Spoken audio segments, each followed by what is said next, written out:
Estimados irmãos espíritas e não espíritas, sejam bem-vindos ao nosso canal. Inscreva-se, compartilhe, avalie. Abraço a todos os irmãos do Centro Espírita Lar Sem Fronteiras, na cidade do Recife.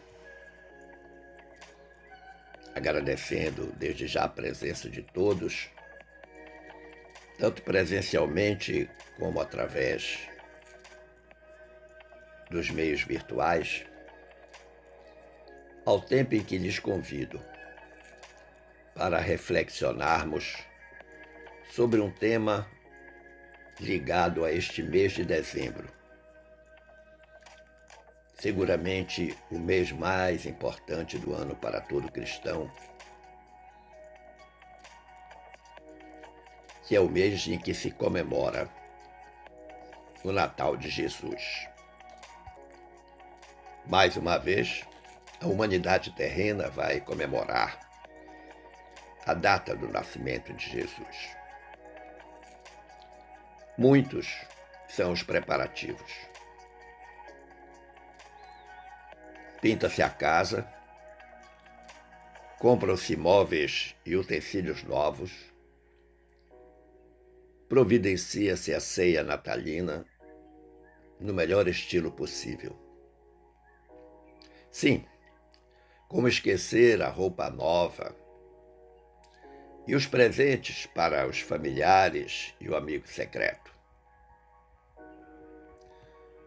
Tudo pensado na melhor tradição materialista, adornada com o supérfluo e embrulhada em vistosos papéis de tolas ilusões.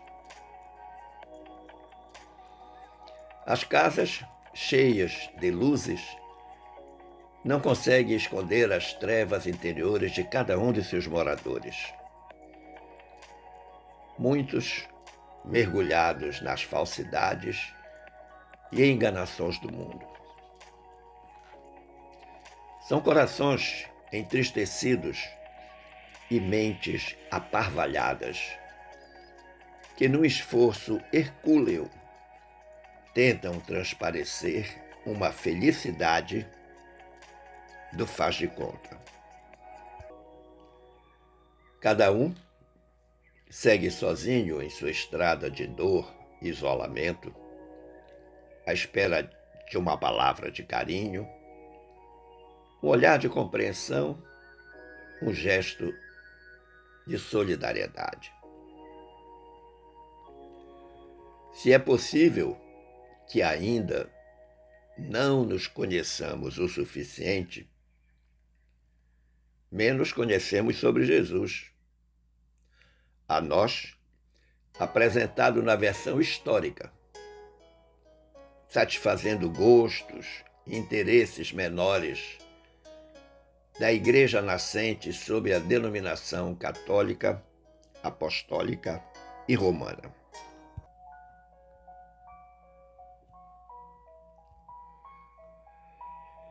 Como nos ensina o espírito Ramatiz, conhecido filósofo egípcio do tempo de Jesus, com quem seguramente deve ter mantido contato naqueles tempos que antecederam a vinda do Mestre para seu ministério apostólico na Judéia de Herodes e Pilatos. Ramatiz prefere considerar Jesus como o homem incomum, magnífico e santificado, que seria mais lógico do que considerá-lo um mito, alvo da adoração fanática e inconsciente imposta pelos dogmas da especulação religiosa organizada. Ademais, Ramatiz desejava saber, em relação a Jesus, quanto à sua descida à Terra, sua identidade sideral, Desejava saber por que ele nascera na Judéia, qual o processo técnico de sua encarnação. Desejava saber sobre o seu contato com os essênios, sobre a natureza da traição de Judas, sobre a realidade dos seus milagres e feitos. E, claro, desejava também saber sobre os motivos óbvios de sua condenação à cruz e seu julgamento perante o Sinédrio e Pilatos. Mas também Ramatiz desejava saber a razão das passagens evangélicas que lhe desmentem a bondade e a tolerância, a verdade ou a fantasia do Cristo planetário. E, finalmente, Ramatiz tinha um grande interesse em saber qual fora a sua contextura humana. Era física ou era fluídica? Essa dúvida viria a cristalizar-se 17 séculos depois, na tese de Rustem sobre a natureza fluídica de Jesus, aceita por uns, contestadas por estudiosos de diferentes matizes religiosos. É fato que há séculos os homens desperdiçam seu precioso tempo na indagação de minúcias dos acontecimentos ocorridos em torno do Mestre. No entanto, estes mesmos homens descuram-se de considerar e praticar os seus admiráveis ensinamentos de redenção moral e espiritual. Quanto ao seu nascimento, certos estudiosos, baseados na história profana, o julgam nascido em Nazaré, e outros, conforme a tradição evangélica da Igreja Católica, o creem oriundo de Belém. Alguns chegam a atribuir o nascimento do mestre Galileu em Belém em função da necessidade de justificar a lenda criada para situá-lo na manjedoura e assim cumprirem-se integralmente as profecias do Velho Testamento. Observe, meu amigo, minha amiga, que a tradição mitológica costuma sempre descrever o nascimento dos grandes iniciados ou avatares destinados a desempenharem relevantes missões sociais ou espirituais como provindo de virgens.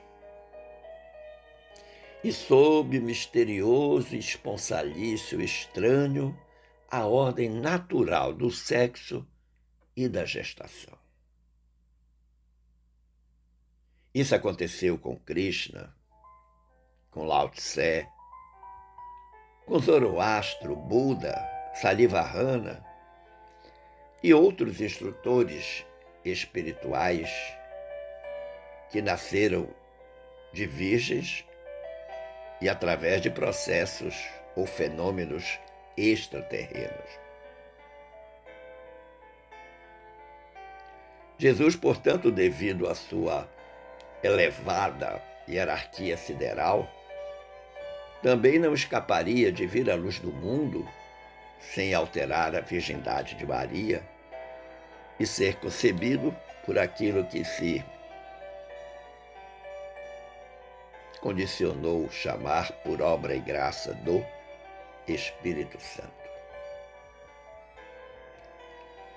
Como afirma Ramatiz, Jesus, embora fosse um anjo exilado do céu, viveu junto dos terrícolas, lutando na vida humana com as mesmas armas, sem privilégios especiais e sem recorrer às interferências extraterrenas, para eximir-se das angústias e dores inerentes à sua tarefa messiânica.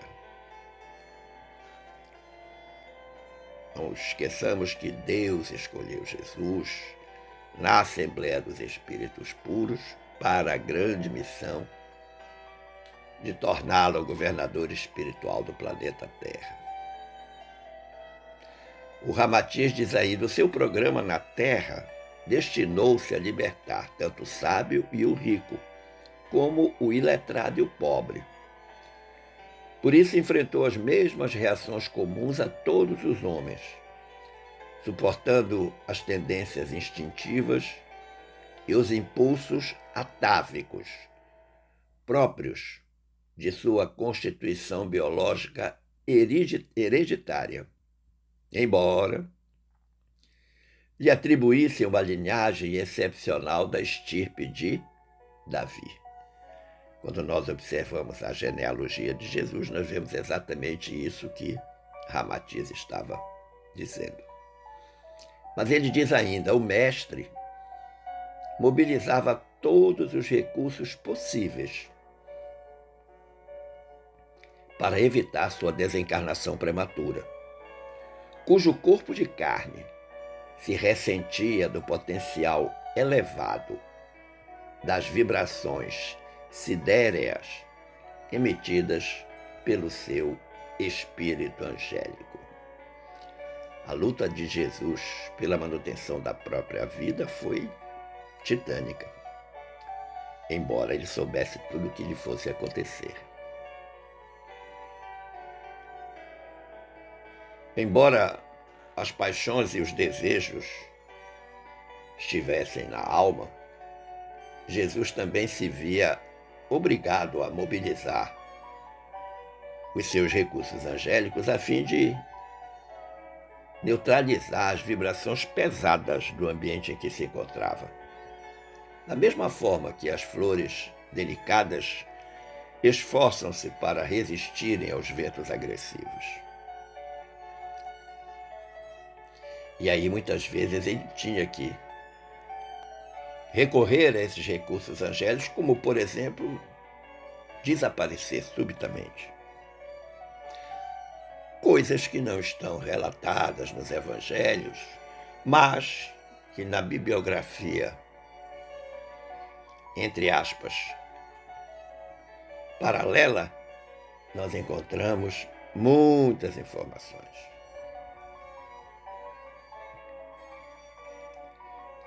Os habitantes da Terra, os terrícolas, ainda não possuem sensibilidade moral apurada, em condições de avaliar o imenso sacrifício e a abnegação despendidos por Jesus para descer aos charcos do nosso mundo.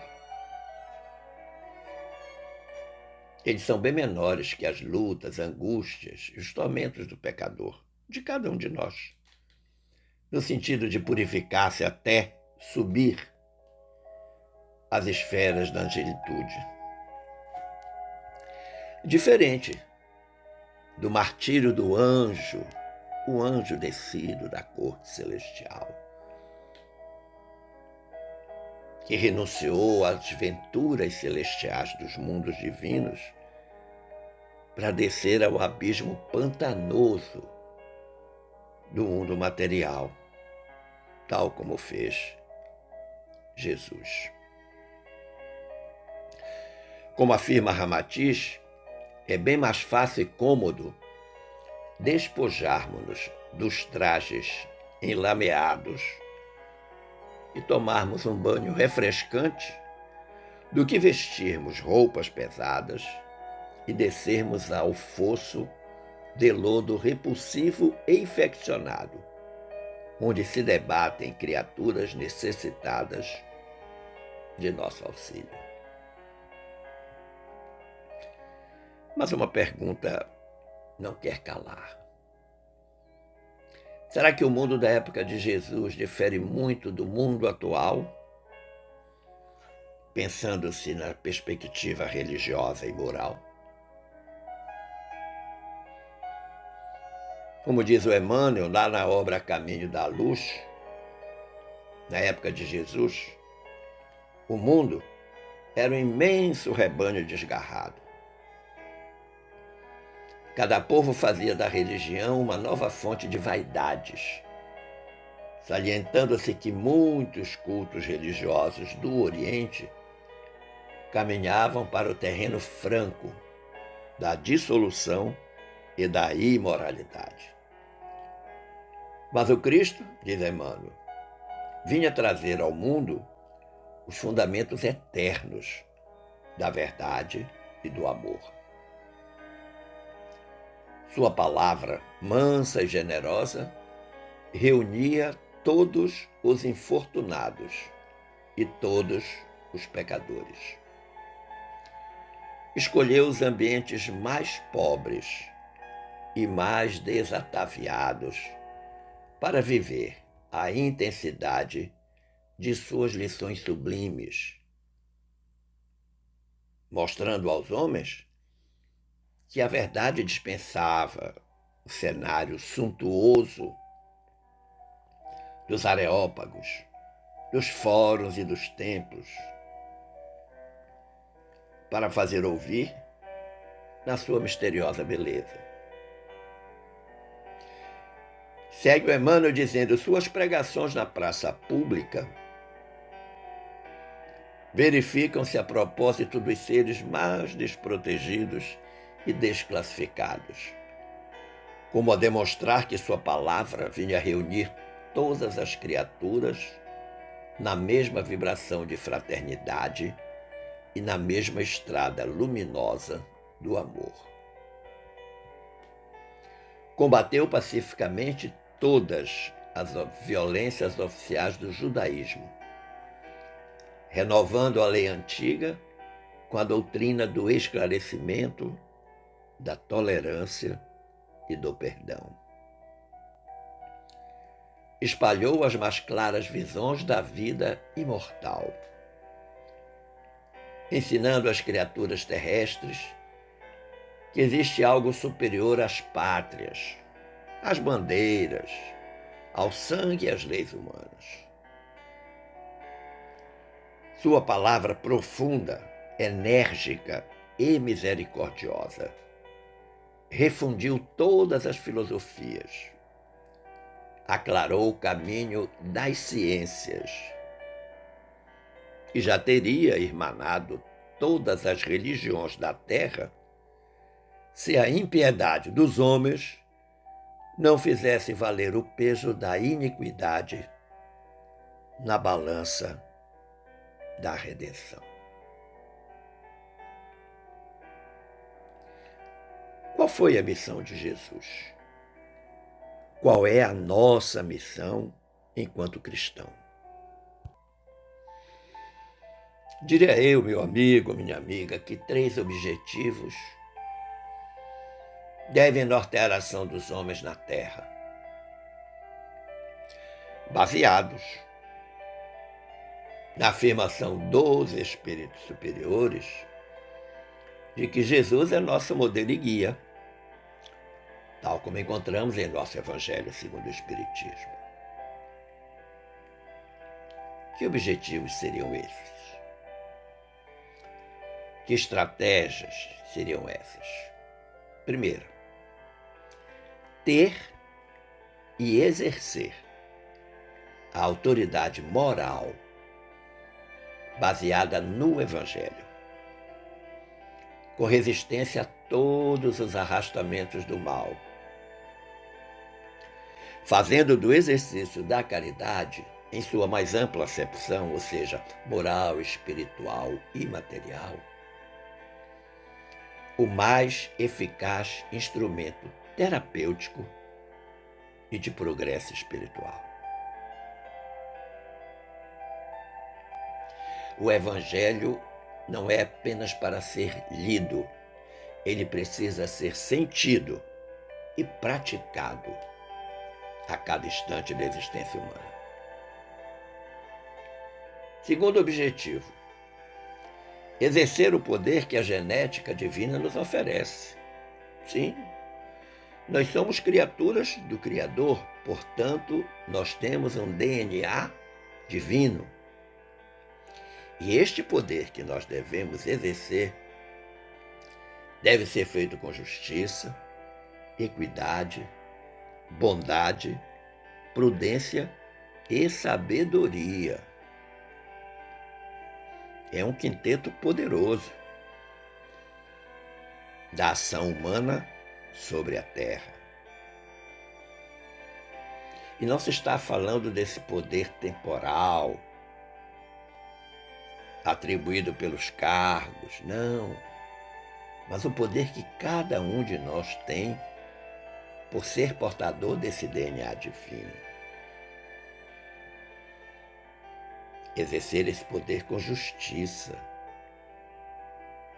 Querer para os outros o que queremos para nós. Exercer esse poder com equidade, ou seja, distribuí-los a todos incondicionalmente.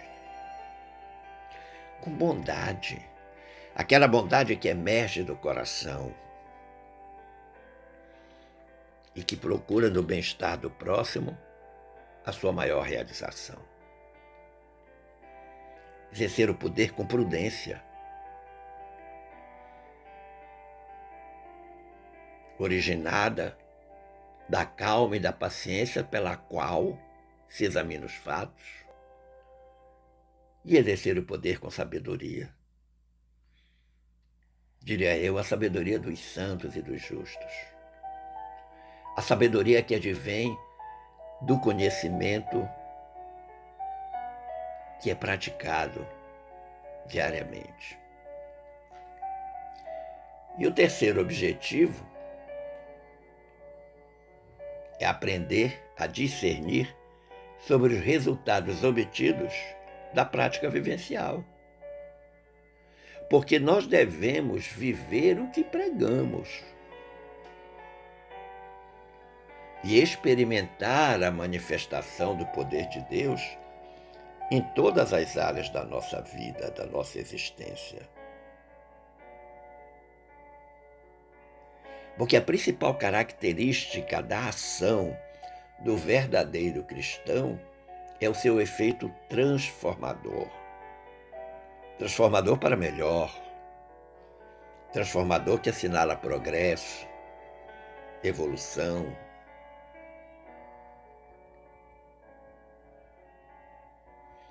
O confrade Tiago Bernardes, na revista O Consolador, de 22 de novembro de 2009, portanto, há 15 anos. No artigo sobre a missão de Jesus, ele diz algo muito interessante. Bernardo escreveu assim: ele nos revelou a amorosa paternidade do Deus eterno. Olha que interessante. Conscientizou-nos de sua onipotente bondade, de sua misericórdia e infalível, de sua presença onímoda e perene, ensinando-nos a elevar até Ele a força do nosso pensamento e a confiar com filial devoção na sua infatigável providência.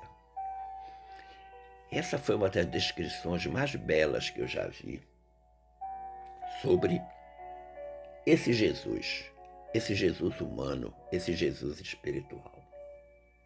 E o Tiago diz: o divino legado de Jesus, que a humanidade ainda não consegue entender, é o de um mundo feliz, de paz e de amor, sem injustiças, sem opróbrios, sem miséria, sem orfandade, sem crimes, sem ódios, sem fratricídios e sem guerras. Olha que interessante. Jesus deixou tudo isso para nós, mas nós simplesmente malbaratamos os seus ensinamentos.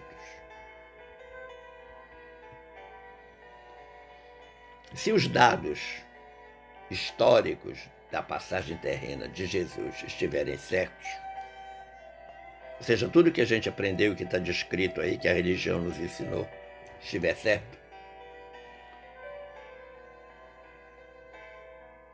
a missão de Jesus não iniciou na manjedoura, nem acabou no Calvário. Por quê? Porque a missão de Jesus é atemporal. Porque os seus ensinos são atemporais.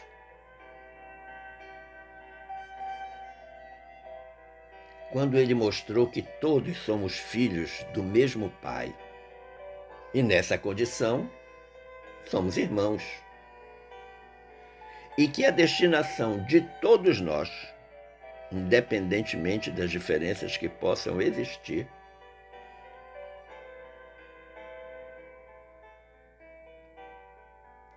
é a angelitude. Independente da orientação filosófica, religiosa, da situação social, econômica, do lugar onde nasceu, todos nós, enquanto criaturas desse Criador, a nossa fatalidade é aquela descrita na música da Valda Cedícias.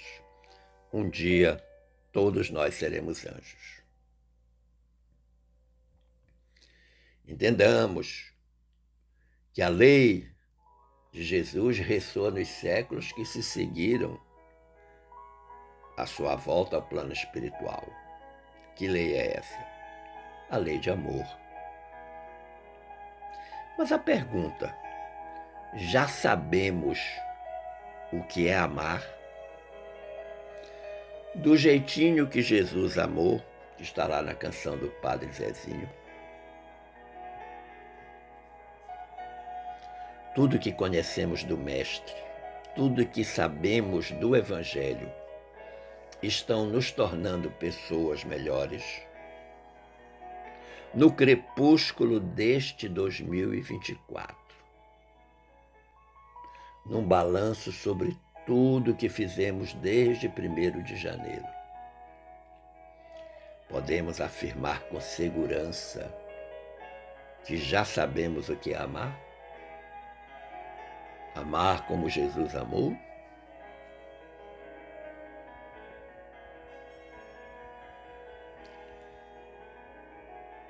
Conclusivamente, meus amigos,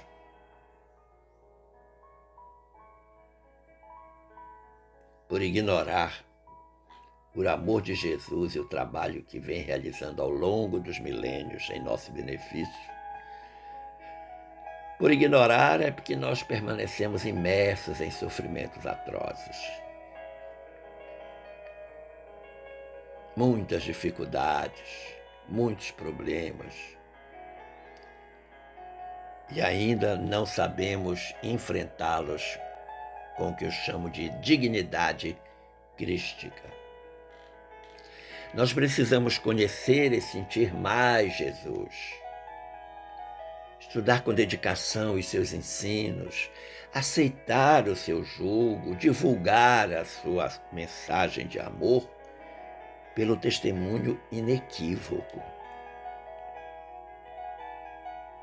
É importante falar sobre Jesus, mas é importante agir como Jesus.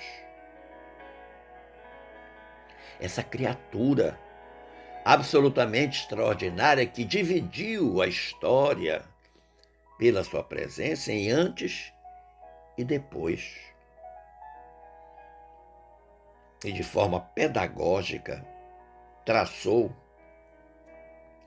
o caminho da redenção espiritual de cada um de nós.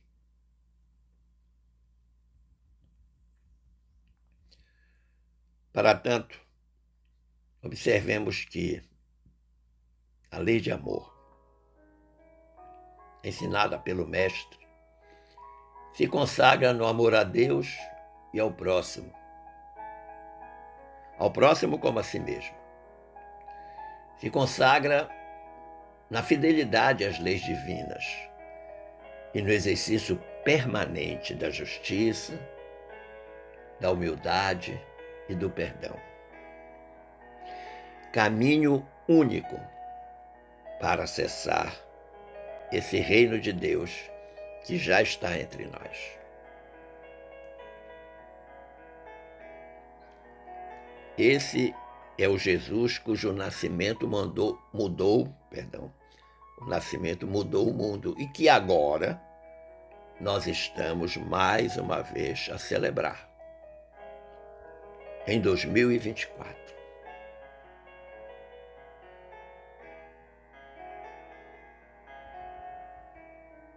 Natal. Festa do amor e da solidariedade. A nós trazida por este menino, filho da luz, ânsia eterna da paz que deve unir os povos na rica experiência do Ano Novo. Esses são os nossos votos nessa transição 2024-2025. Despeço-me dizendo, com fé e esperança, até para o ano, se Deus quiser. E Ele há de querer. Tenha um santo e alegre Natal e um 2025 cheio de paz, saúde, prosperidade espiritual e material, ao lado de sua amada família. Um forte abraço!